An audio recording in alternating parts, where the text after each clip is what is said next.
Okey, Assalamualaikum warahmatullahi wabarakatuh dan salam sejahtera. Kita jumpa lagi untuk hari ini subjek Sains Komputer tingkatan 4. Kita akan masuk pada tajuk 2.0 pekalan data.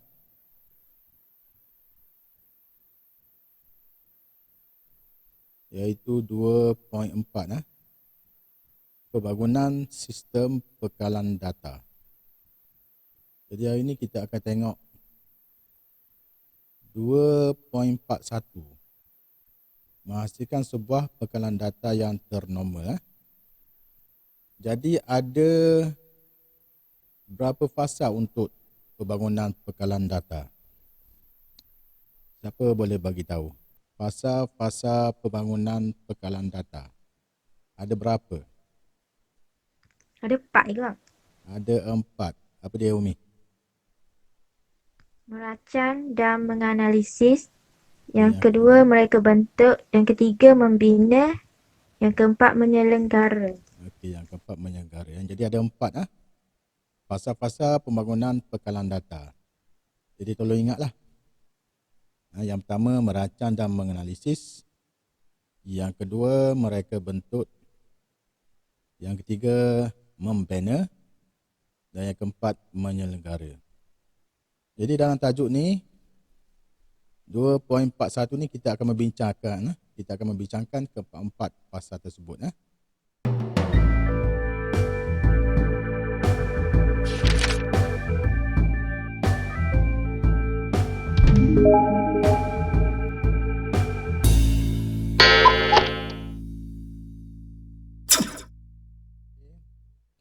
Keempat 2.4.1 menghasilkan sebuah pekalan data yang ternormal. Jadi yang ni pun kamu itu telah buat dalam fasa yang kedua dalam kerja khusus. Okey. Jadi langkah-langkah untuk kita menghasilkan pekalan data iaitu ada 4. Iaitu kita merancang dan menganalisis. Maksudnya kita rujuk kepada sumber persekitaran. Kita selidik keperluan pengguna. Apa yang pengguna perlu kepada sistem yang kita bina. Kita kenal pasti objektif dan kegunaan. Jadi dalam kerja khusus itu pun kamu buat objektif. Dan yang ketiga, kita kenal pasti data, boran dan laporan yang diperlukan oleh sistem yang kita nak bina tu. Ini yang pertama, merancang dan menganalisis. Yang kedua, kita mereka bentuk. Maksudnya, reka bentuk konsep dengan menggunakan ERD. Iaitu kita buat analisis entiti, atribut, hubungan dan kekardinalan. Jadi masih ingat lagi apa itu ERD? Apa itu entiti, apa itu atribut, hubungan dan juga kekardinalan. Ini ingat ya. Dan yang kedua dalam proses mereka bentuk, dia ada reka bentuk logikal menggunakan skema hubungan. Lepas tu kita akan terjemahkan ERD kepada skema hubungan dan kita akan buat penormalan. Okey, itu yang kedua, mereka bentuk. Dan yang ketiga, kita membina. Langkah-langkah untuk menghasilkan pekalan data. Maksud membina di sini ialah kita terjemahkan skema kepada jadual hubungan. Iaitu kita pilih sistem pengurusan pekalan data yang sesuai. Yang kedua, kita bina pekalan data berdasarkan skema hubungan. Yang ketiga, kita bina antarmuka yang menggunakan objek seperti query, boran dan laporan. Lepas tu kita masukkan data. Dan yang kelima, kita uji pekalan data secukupnya. Jadi yang ni cikgu dah buat sebenarnya. Kita gunakan XAMPP. Kita gunakan XAMPP untuk pekalan data kita. Dan kita gunakan PHP dan juga HTML untuk kita buat query, boran dan laporan. Dan lepas tu nanti cikgu akan masukkan pula CSS untuk kita buat paparan antara muka. Kita gabungkan keempat tiga-tiga perisian tersebut. Jadi nanti kamu bolehlah buat untuk kerja projek. Okey, dan yang keempat iaitu menyelenggara, maksudnya kita pantau prestasi sistem pengekalan data dan membuat penalaan. Dan yang kedua, kita mengubahsuah sistem pengekalan data apabila perlu. Apabila perlu. Okey. Ini ada 4 langkah-langkah untuk menghasilkan pengekalan data. Jadi kena ingatlah. Yang pertama, merancang dan menganalisis. Yang kedua, mereka bentuk. Yang ketiga, membina. Dan yang keempat, menyelenggara. Jadi panduan untuk menukarkan hubungan second NF kepada third NF. Maksud apa NF ni? Itu cikgu ada bagi tahu itu. Siapa ingat lagi maksud NF? Oh, Naim ada. Naim, apa maksud NF? Stand for what? NF. Normal form. Normal form. Okay. Jadi panduan untuk kita tukarkan hubungan second normal form kepada third normal form. Yang pertama, kita kenal pasti kebergantungan fungsi transitif dan penentu yang bukan kunci primer. Itu pun kita dah belajar kebergantungan. Ada berapa type Megat? Ada fungsi penuh, Ya, okay. kebergantungan fungsi separa. Okey, separa. Dan yang ketiga, kebergantungan fungsi transitif. Transitif. Okey, ada 3. Jadi kena ingatlah tu. Dan juga penentu yang bukan kunci primer. Jadi kunci ada 2, iaitu kunci primer dan juga kunci asing. Ada 2. Dan yang kedua, kita kumpulkan atribut yang berkebergantungan secara transitif bersama satu salinan penentu ke dalam satu hubungan baru. Atribut yang tinggal dikumpulkan sebagai satu hubungan yang baru. Ini contoh. Maknanya kita pecahkan balik lah. Tengok sini ID murid. Kita pecahkan pada satu lagi table. Iaitu kita pecahkan untuk ID murid dan alamat. Yang ini ID murid, nama, ID murid, grade. Nanti kita akan buat hubungan kepada ID murid. Okey. Ini tiga table. Okey. Seterusnya. Okey, contoh. Katakan kita nak buat satu bengkel kemahiran. Dan kita nak dapatkan data-data untuk peserta bagi bengkel kemahiran. Jadi satu sistem pengekalan data akan dibangunkan untuk menyimpan rekod pencapaian peserta dalam ujian bagi kursus yang diambil dalam bengkel kemahiran tu. Jadi kita nak simpankan rekod pencapaian peserta. Jadi bila peserta menyertai bengkel kemahiran itu, dia ada ujian. Okey, itu contoh dia. Dan ujian tersebut kita nak simpan rekod ujian tersebut dalam sistem pengekalan data. Pengekalan data menyimpan butiran peribadi peserta, butiran khusus yang ditawarkan dan butiran pencapaian peserta dalam ujian. So ada 3 lah. 3 jadual lah. Pertama berkenaan dengan peribadi peserta. Jadual yang kedua butiran khusus yang ditawarkan. Dan yang ketiga, butiran pencapaian peserta dalam ujian. Pengguna boleh mencari butiran peribadi dan pencapaian ujian bagi semua peserta ataupun setiap peserta individu dalam laporan pencapaian. Jadi dalam sistem pengekalan data itu, pengguna dia boleh cari butiran peribadi dan juga pencapaian ujian yang telah disertai, sama ada untuk semua peserta dan juga untuk individu dalam laporan pencapaian. Jadi ini samalah dengan konsep kerja kursus awak nanti Bila awak buat ujian kan, soalan bila peserta buat ujian, dia ada option untuk pengguna lihat pencapaian peribadi masing-masing Sistem pekalan data membolehkan pengguna memasukkan maklumat peserta, maklumat kursus dan maklumat pencapaian peserta bagi ujian yang diambil bagi setiap kursus.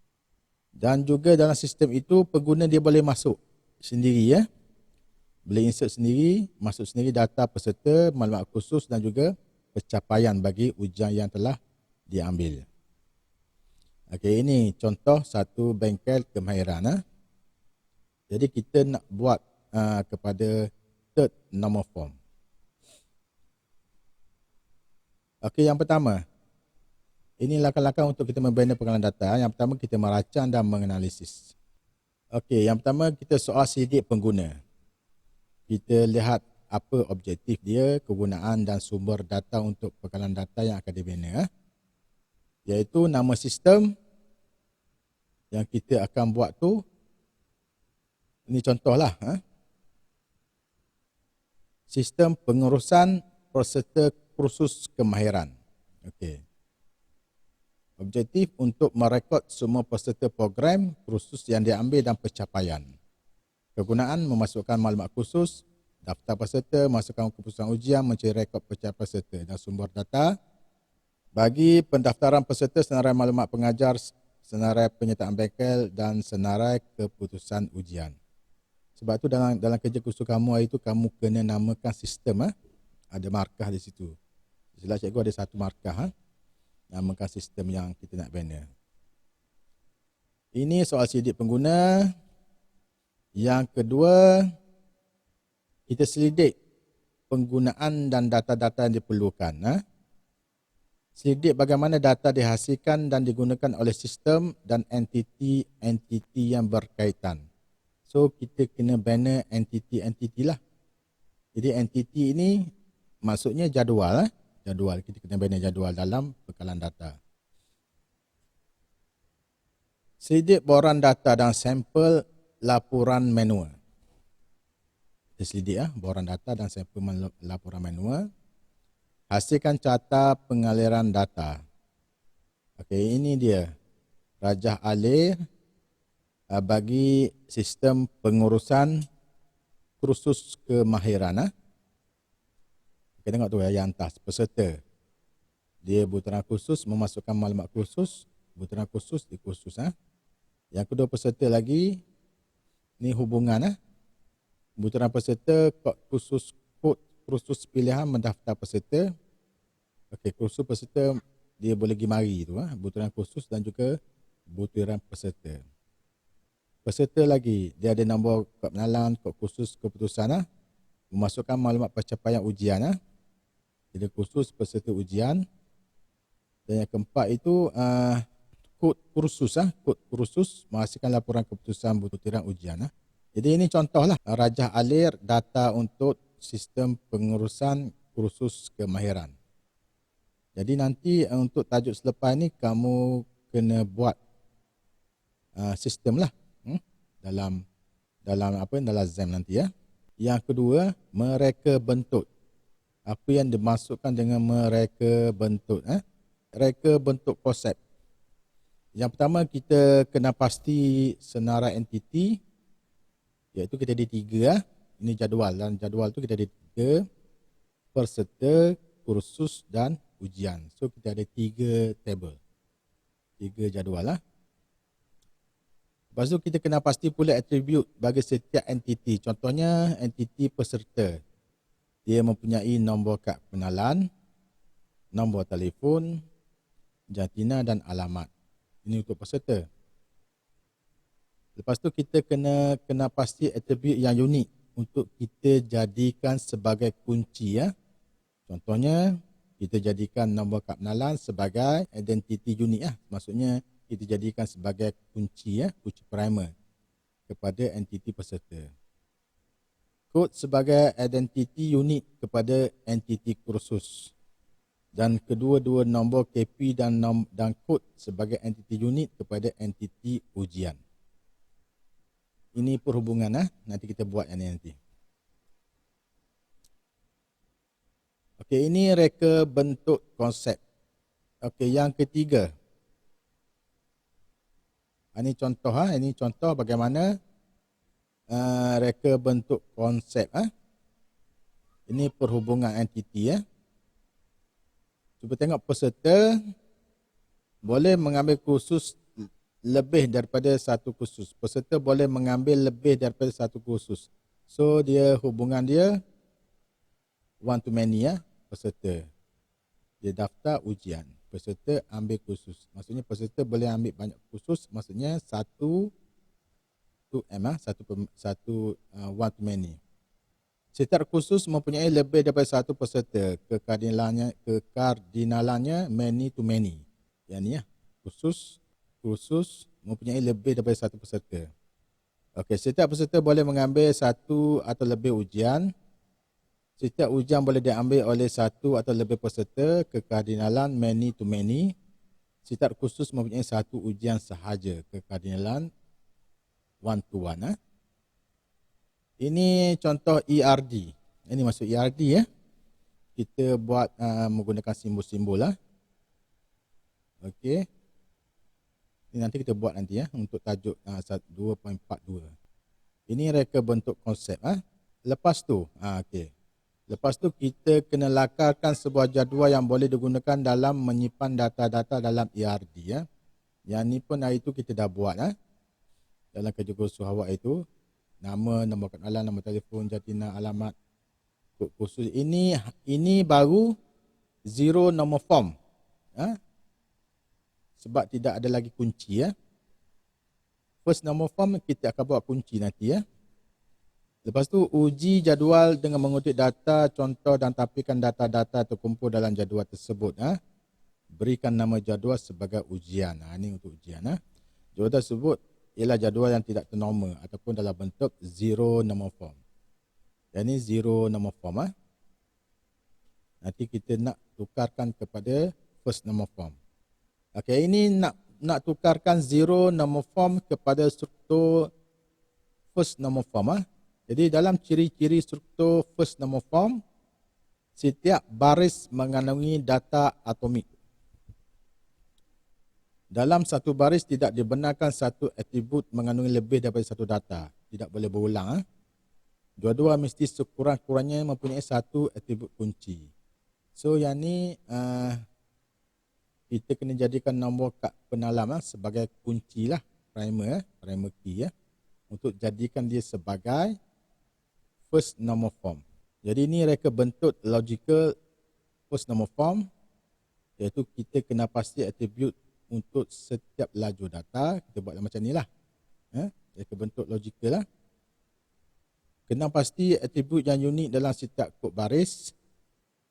Kombinasi atribut nombor kad penalan dan kod kursus adalah unik bagi setiap baris. Oleh itu, kedua-dua atribut tersebut sesuai dijadikan kunci primer.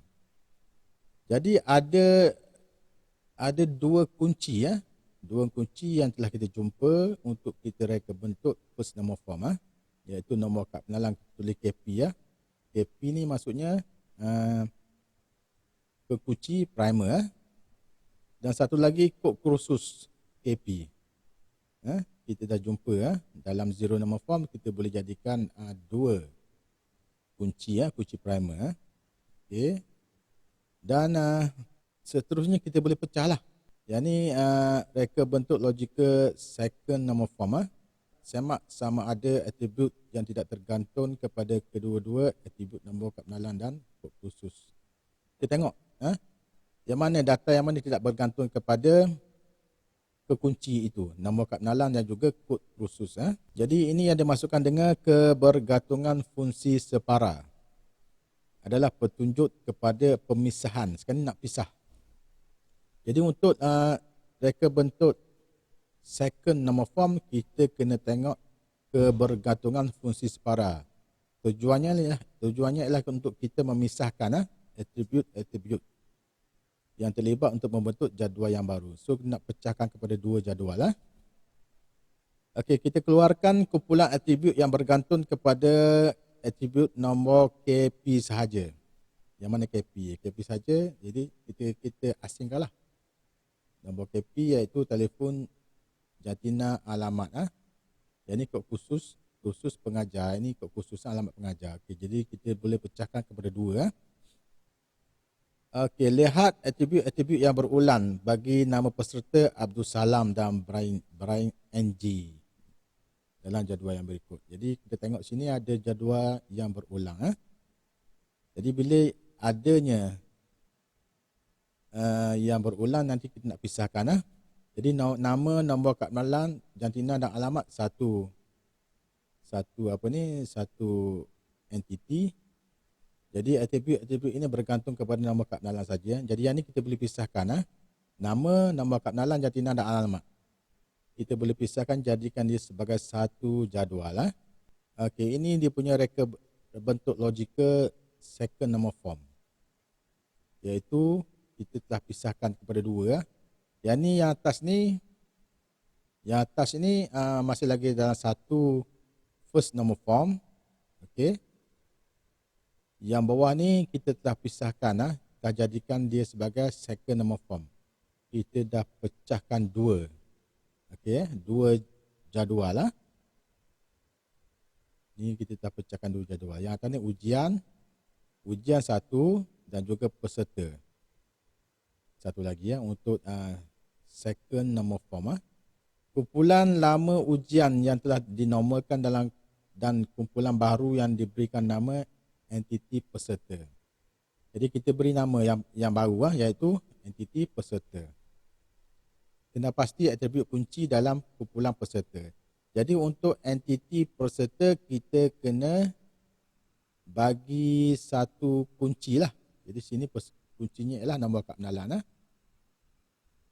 Kemudian jadikan atribut kunci nombor kad pengenalan dalam kumpulan peserta sebagai kunci asing kepada kumpulan ujian. Jadi untuk kumpulan ujian nanti kita bagikan peserta lah. Bagikan nombor kad pengenalan dalam kumpulan peserta sebagai kunci asing. Jadi untuk nombor kad pengenalan bagi entiti peserta, kita akan jadikan dia sebagai kekunci asing kepada kumpulan ujian. Okey. Ujian ni kod khusus sebagai KP. Maksudnya yang ni sebagai kunci primer. Dan dia ada satu lagi iaitu nombor kad pengenalan DKA, kunci asing. Di mana dalam peserta kekunci asing dijadikan sebagai kekunci primer.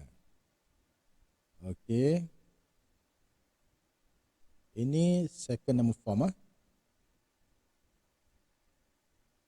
Jadi kita akan buat analisis sama ada terdapat kebergantungan fungsi separa. Kita buat analisis lagi. Okey, jika ada kebergantungan fungsi separa, kita akan hasilkan. Dalam kumpulan ujian, contohnya dalam kumpulan ujian, masih terdapat kebergantungan fungsi separa ke atas atribut kunci primer iaitu kod kursus. Jika kita tengok di sini untuk ujian, kita boleh pisahkan lagi kod kursus pengajar dan alamat pengajar yang ini kita boleh pecahkan lagi kepada entiti yang baru iaitu entiti kursus. Iaitu untuk entiti kursus kita bagi nama yang baru. Kita jadikan kod kursus sebagai KP, jadi kursus pengajar dan alamat pengajar. Jadi untuk entiti ujian kita pecahkan lagi kepada entiti khusus. Jadi 3 dah sini dapat 3. Okey. Kumpulan kod khusus pengajar alamat pengajar lah. Untuk kumpulan kod khusus boleh dihasilkan sebagai kumpulan yang baru. Jadi untuk reka bentuk logikal second normal form kita dah berjaya pecahkan kepada 3 lagi entiti Okey, yang ni untuk reka bentuk logikal third normal form. Untuk third normal form kita akan pecahkan lagi kepada 4 entiti. Berperhati sini Dalam jadual khusus, atribut pengajar dan atribut alamat pengajar. Mana atribut pengajar dan atribut alamat pengajar adalah atribut biasa tetapi amat berkaitan dan boleh dijadikan satu kumpulan. Ini yang dimasukkan dengan kebergantungan fungsi transitif. Dia hanya melibatkan atribut yang biasa saja. Jadi untuk kita pecahkan ni, kita akan jadikan atribut pengajar sebagai kunci primer dalam kumpulan yang baru.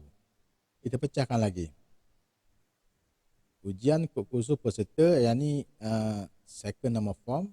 Untuk jadikan third normal form, kita pecahkan. Kita tambahkan satu lagi, pengajar khusus. Pengajar khusus ni dia berada dalam khusus. So kita pecahkan lagi ya. Untuk kita jadikan dia sebagai third normal form. Nama kumpulan baru sebagai pengajar kursus. So kita dah berjaya membentuk third normal form. Jadi reka bentuknya begini ya. Kita kena cek balik. Adakah masih terdapat data-data berulang? Okey, dah tak ada ya. Adakah terdapat kunci-kunci, adakah terdapat atribut-atribut kunci dan asing yang menjalinkan dua jadual? Asalnya tercantum, juga tidak ada. Jika semua jadual telah tiada, berulang dan mempunyai kebergantungan fungsi sepenuh, maka ianya boleh dihubungkan melalui atribut kunci primer dan asing. Ini contoh, ini ujian, kod ujian. Okey. Yang ini kod khusus. Okey. Ini untuk pengajar khusus. Tabel pengajar khusus. Jadi tidak ada lagi data-data yang berulang. So kita telah berjaya mereka bentuk menukarkan kepada zero normal form kepada third normal form. Okey, dah habis tajuk ni. Ini menghasilkan sebuah pekalan data ternormal. Okey, lepas tu kita akan buat T4242, membangunkan sistem pekalan data dengan antara muka bergrafik. Yang ni cikgu kena buat dulu. So cikgu akan buat video dulu, nanti kamu ikutlah tengok video tu untuk kamu buat. Jadi masalahnya di rumah masing-masing ni ada tak komputer? Ada install lagi Zam tu? Ada. Install dah. Install dah. Boleh Tak jalan lagi. tak? Kita run itu boleh ke? Boleh. Orang lain? Naim boleh? Dah install ya aku. Tak install lagi. Nantilah cikgu akan buat satu video bagaimana nak install Zam.